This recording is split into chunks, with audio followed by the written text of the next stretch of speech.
G'day and welcome to my channel. Today I'm going to be reviewing and sharing my thoughts on the Vandoren TL3 mouthpiece. The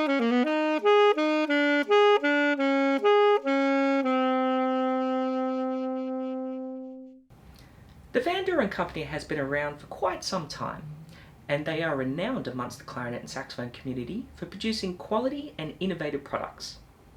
In particular, their line of mouthpieces, reeds, and various other accessories. The Vandoren Optimum series of mouthpieces are renowned for having several key characteristics which make them stand out from other mouthpieces. These features include the consistency of pitch and tone color throughout the entire range, but most importantly, its ease of response and playability. The Vandoren mouthpieces first appeared approximately 20 years ago with the introduction of the alto line of mouthpieces, coming in two models, the AL3 and the AL4. When the Optimum mouthpiece first hit the scene, it caused quite a stir amongst the saxophone community, and many players had immediately switched to the AL3 from their existing mouthpieces. The soprano and tenor Optimum mouthpieces arrived shortly after the introduction of the alto range, and then finally the baritone line was released to complete the set. The Vandoren Optimum mouthpieces are available in three tip opening variants: the L3, which is the smallest, the L4, and most recently the addition of the L5. Each of the three tip openings are available throughout the entire range of Optimum mouthpieces, from soprano through to baritone.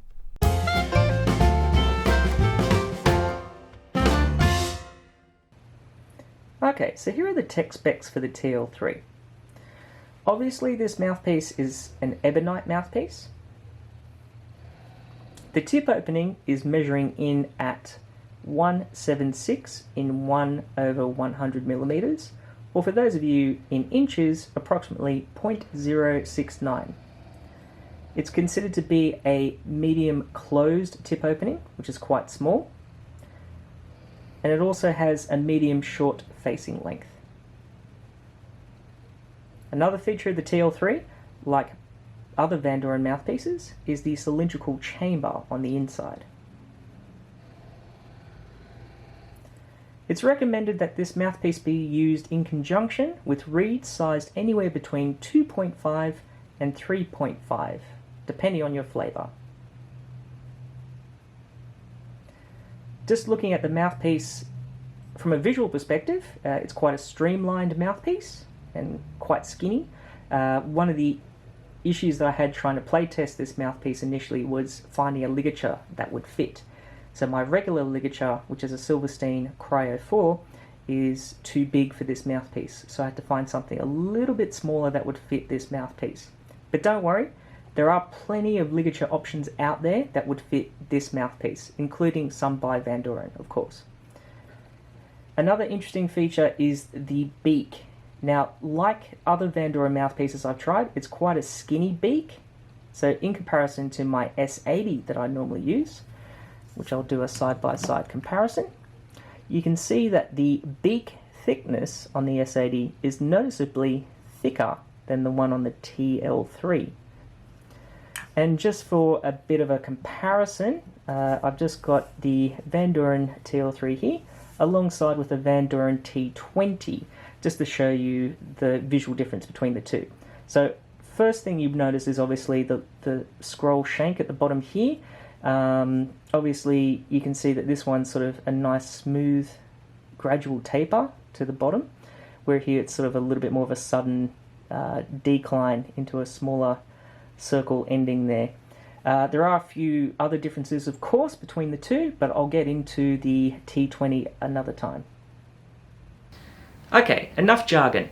Let's get into some playtesting.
So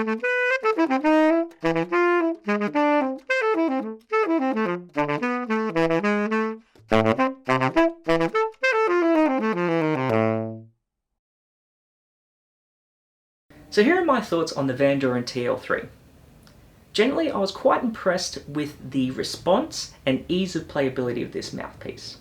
Now, I'm not saying it's a magic mouthpiece. You still do need to put in the hard yards and do some old-fashioned practice to get up to a high level, but I think it will certainly make your journey getting there a lot easier. The tuning across the board felt very consistent. There are a few minor tweaks here and there that I had to do, but it was nothing unworkable. The thing that really blew me away was its uniformity of tone color.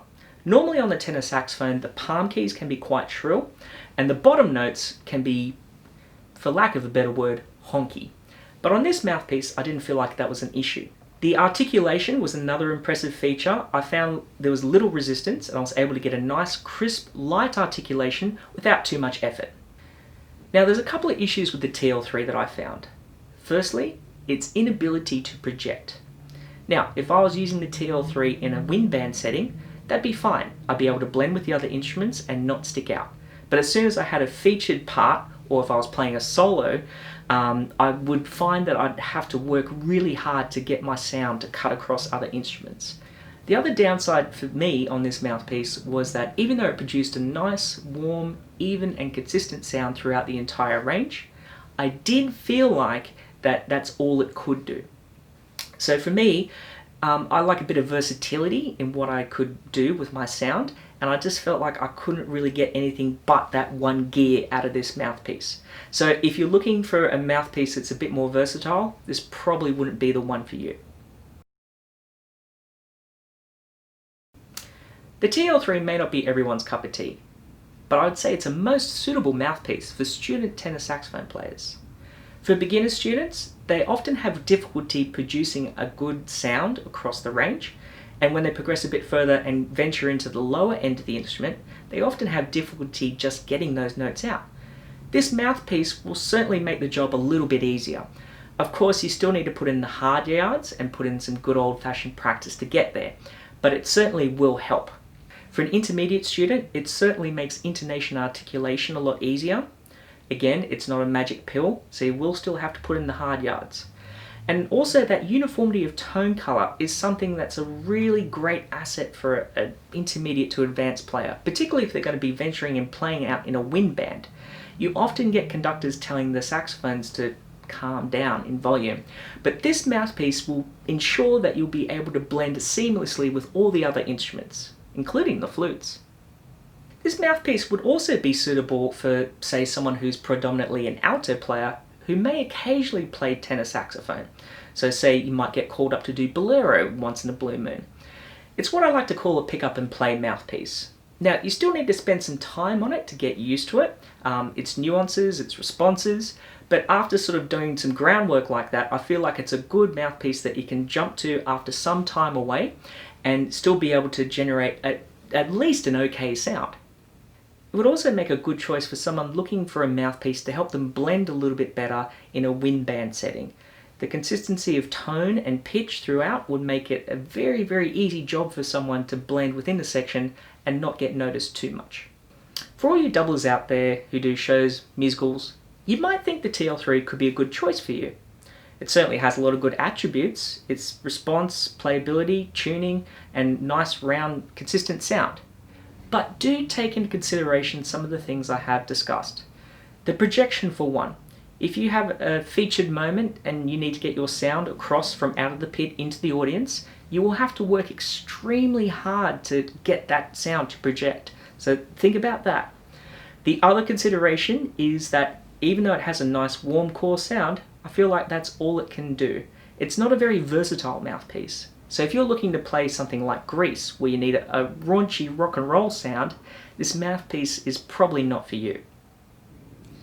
So in summary, I feel like the TL3 is a fantastic student mouthpiece.